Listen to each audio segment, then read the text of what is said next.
Você já se perguntou sobre o tempo? Aquela dimensão misteriosa que parece governar nossas vidas de maneiras inescrutáveis. O tempo é uma entidade fascinante, algo que todos experimentamos, mas poucos realmente entendem. Você sabia que a busca pela compreensão do tempo remonta aos primórdios da humanidade?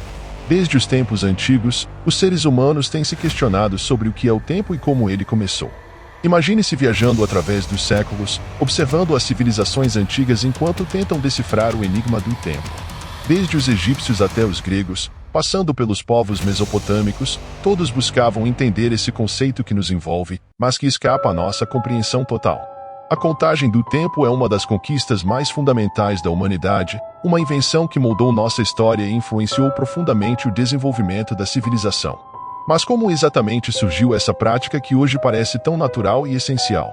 Afinal, tempo é dinheiro, ou podemos dizer que é algo mais valioso que qualquer riqueza. Para entendermos a origem da contagem do tempo, precisamos voltar milhares de anos, até os primórdios da civilização humana.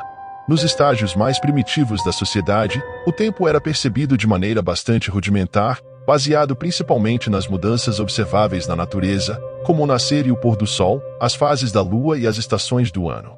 Foi com o surgimento da agricultura e o estabelecimento de sociedades sedentárias que a necessidade de uma medição mais precisa do tempo se tornou evidente.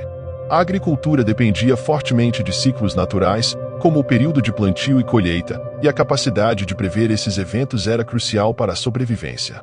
Assim, as primeiras formas de medição do tempo foram desenvolvidas, geralmente baseadas em observações astronômicas. Civilizações antigas, como os egípcios, os babilônios e os sumérios, desenvolveram calendários lunares e solares para acompanhar o movimento dos corpos celestes e regular atividades diárias e sazonais. Os egípcios, por exemplo, foram pioneiros na divisão do dia em unidades de tempo, como horas e minutos, utilizando instrumentos simples, como obeliscos e clepsidras, para medir a passagem do tempo. Enquanto isso, os mesopotâmicos desenvolveram um sistema de calendário baseado em ciclos lunares e solares, que mais tarde influenciou outras culturas ao redor do mundo. Com o passar dos séculos, a contagem do tempo continuou a evoluir, com o desenvolvimento de instrumentos mais sofisticados, como relógios de sol, clepsidras, relógios mecânicos e, finalmente, relógios digitais e eletrônicos. Cada avanço tecnológico tornava a medição do tempo mais precisa e acessível, permitindo que as sociedades coordenem atividades de forma mais eficiente. Hoje, a contagem do tempo é uma parte essencial da vida moderna, presente em todos os aspectos da sociedade, desde a organização do trabalho e do lazer até a navegação, a ciência e a tecnologia. É difícil imaginar como seria a vida sem essa ferramenta fundamental que nos ajuda a dar sentido ao mundo ao nosso redor. Portanto, a contagem do tempo não foi inventada por uma única pessoa ou civilização, mas sim desenvolvida ao longo de milênios de observação, experimentação e inovação. É uma conquista coletiva da humanidade, que continua a nos fascinar e desafiar, mesmo nos dias de hoje. Mas foi apenas no século XVII que a verdadeira revolução na compreensão do tempo começou a tomar forma.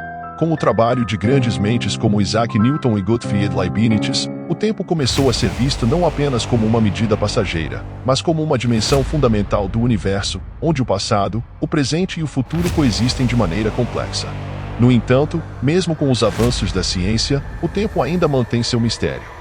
A relatividade de Einstein, proposta no início do século XX, sacudiu as fundações da física clássica, mostrando que o tempo não é absoluto, mas sim relativo à velocidade e à gravidade.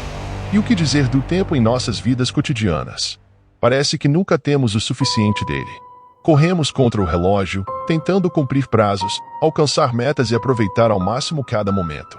Mas, por mais que tentemos controlá-lo, o tempo sempre escapa por entre os dedos, deixando-nos com a sensação de que nunca é o bastante. E se nos aventurarmos ainda mais fundo na natureza do tempo, nos deparamos com questões filosóficas profundas. Será que o tempo realmente existe, ou é apenas uma ilusão criada pela nossa mente? Será que o passado e o futuro são tão reais quanto o presente, ou são apenas construções mentais? À medida que exploramos essas questões, somos levados a um território desconhecido, onde a linha entre a realidade e a fantasia se torna tênue. Será que o tempo é uma linha reta, seguindo um curso predefinido, ou será que é mais como um rio, fluindo e se transformando constantemente? E o que dizer das teorias que sugerem a existência de múltiplos universos, onde o tempo se desdobra de maneiras inimagináveis? Será que existem realidades alternativas, onde o passado, o presente e o futuro se entrelaçam de maneiras surpreendentes. À medida que navegamos por essas águas turbulentas do tempo, somos confrontados com a nossa própria insignificância diante da vastidão do cosmos. Somos apenas pequenos espectadores em um espetáculo cósmico, tentando desvendar os segredos do tempo e do espaço. O tempo pode ser uma ilusão, uma construção da nossa mente, ou pode ser a própria essência do universo, um rio infinito que flui através do tecido do espaço-tempo. Enquanto continuamos nossa busca pela compreensão do tempo, devemos lembrar que, no final das contas, o verdadeiro significado do tempo pode estar além da nossa compreensão racional. Talvez seja na aceitação da nossa própria limitação que encontraremos as respostas que procuramos. E assim, deixamos você com essa reflexão: o que é o tempo? Como começou?